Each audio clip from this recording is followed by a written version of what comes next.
Hey guys, welcome back to another video. Today's topic is going to be people just don't understand narcissistic abuse. This is one of those things I think that we have to be reminded of every so often just because it's so complicated whenever we're struggling through this and the people around us just don't understand where we're coming from. And the emotional toll of these type of relationships is is really hard to explain to people. Actually, it's impossible to explain to people because they just don't have a frame of reference to be able to understand, to be able to comprehend and put it in a way that they can process. And the really tough part about this is it just it makes things worse for you whenever you're trying to deal with it. But before I jump into the rest of this video, I'm Duane, and if you want to get your life back in the emotional abuse, rebuild the relationship with yourself and your kids, start right now by hitting the subscribe button, ringing the bell so you don't miss a thing. So the tough part here is most people they look at us and they look at how we're struggling with this and they think we're choosing to be here. Bottom line is, we don't want to be here. We don't want to feel this way. We don't want to be stuck ruminating about an ex that really never cared about us. Most people who've had failed relationships, if you want to call it that, in the past, they're with normal people who have normal relationships and they go through the normal processes, which means that you get closure. That means that there's answers. There's communication. It's not just this a bunch of games. I mean, sure, there's games in every relationship, but it's not quite the same thing. It's not the gaslighting and the manipulation and all the stuff that happens in a narcissistic abusive relationship. Then when you're interacting with people who just don't get it and they're trying to, in their best way, help you by telling you to move on, let it go. You should be grateful that you got away, which all those things are true, right? We should be grateful. One of the greatest victories I think we actually achieve in this is getting out of the clutches of somebody who's targeted you and is emotionally just toying with you. The problem is it doesn't feel that way. You don't get into those situations and feel that victory. You feel like a part of your heart has been ripped out and you don't understand why.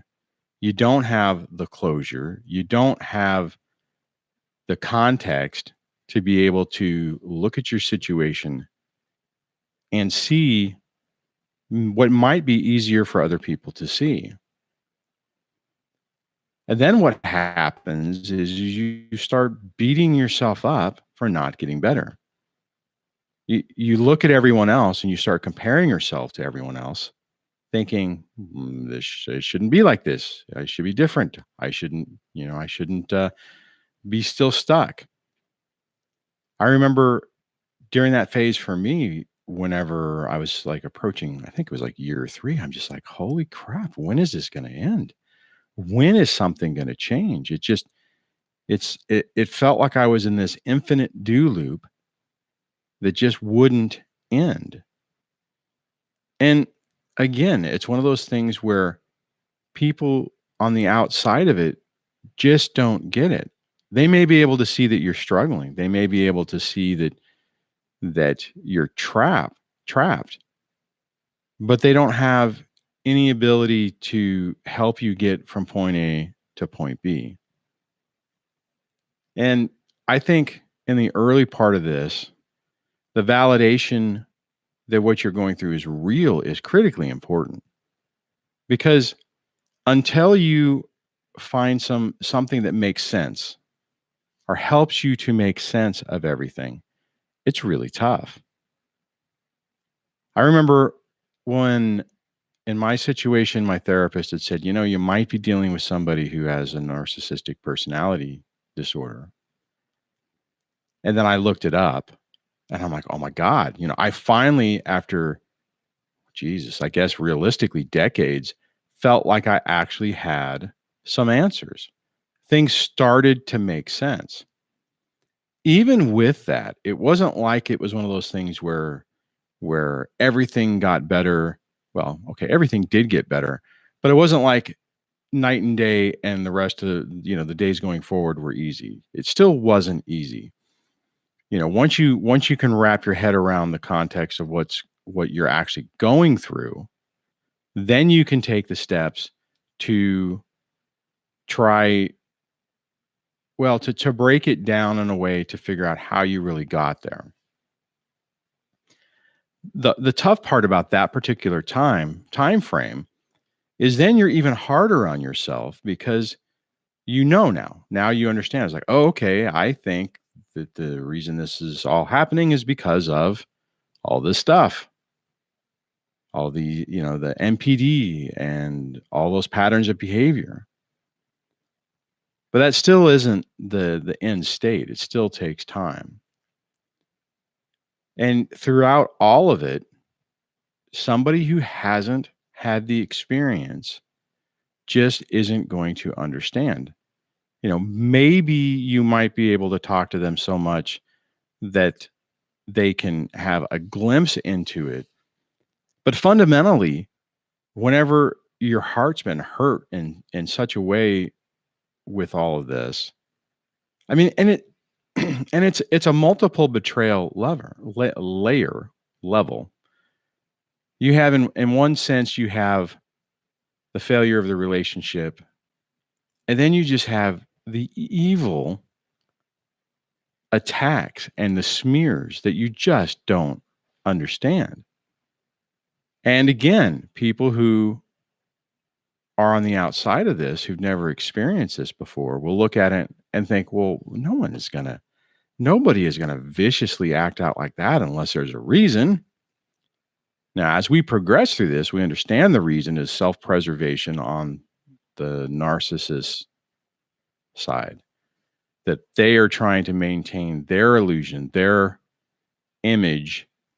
And in their mind, the best way to do that is to destroy the target. Other people don't understand that. They look at it and think in their mind, nobody would do this without a legitimate reason. And everyone, I mean, I'm sure you probably even felt this prior to being in the midst of this, that there has to be more going on. Somebody wouldn't just do this. And nobody thinks, unless they've been through this, that a reason is just self-preservation. It's like, I must destroy my enemy. I must destroy my target so that nobody will take them seriously. Nobody will listen to what they have to say. That when they open their mouth and try to explain themselves, they will just appear crazy. And whoever they're trying to communicate with will think, oh my God, you are the problem. And the other person had to deal with this. And oftentimes we fall into that trap. I know I did. You get into that mode where you're just trying to scream from the rooftops. You're trying to just get anyone to listen to you, to understand what's going on. And it makes it tough. And then typically, if somebody is naive enough to stick themselves in the middle of it, as soon as they see the wrath, the rage, and that target switches to them, then they're like, holy crap, I'm out. I've seen that even with some people I was with, and they're like, man, your ex scares me. I just, nod and wave, and I try to pretend like everything's great, and I just try to get away from her as quickly as possible, because some people do start to see it, or if people have had the experience themselves, then they can see through it. Not all the time. Sometimes people, if they haven't really put in the effort to learn about this and to heal themselves, they just might not see the truth. They still might become a flying monkey or a surrogate for that narcissistic person. It's it's really tough, and it makes it really hard for you to move forward. That's what's great about these YouTube channels like mine and others, to where you can get that validation. You can get that information that helps you understand what you're dealing with, helps you realize that you're not alone, helps you basically figure out that yes, what you're dealing with is true. It really did happen. You're not thinking about it wrong, you're not looking at it wrong. Yes, you were targeted by a person who, when they no longer had any value or placed any value on you, had no longer had any use for you, they cast you aside. They and they do it in such a way to where it's not even just like, okay, I'm done with you, let's move on, and you go left and the other person goes right. It's one of those situations where they try to destroy you. They want you to feel so devastated, isolated, that you've lost everything, that you give up. And it's really tough. And again, people just don't understand. Unless you've been through it, you don't really understand. Doesn't mean that it doesn't get better. It does get better. As you learn more, like I was saying, it changes everything. And their ability to screw with your mind diminishes a lot.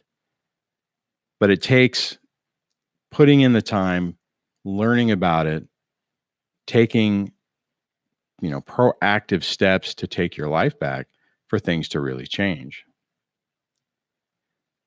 Here's the last little part of this, is that when you get into that mode, or when you start growing on it and you start calming down, then you're able to communicate in a way that's more calm and rational, to where when you are talking to other people, you can say, oh, well, this is my experience and this is what happened. And then they might be like, holy crap, that happened. What?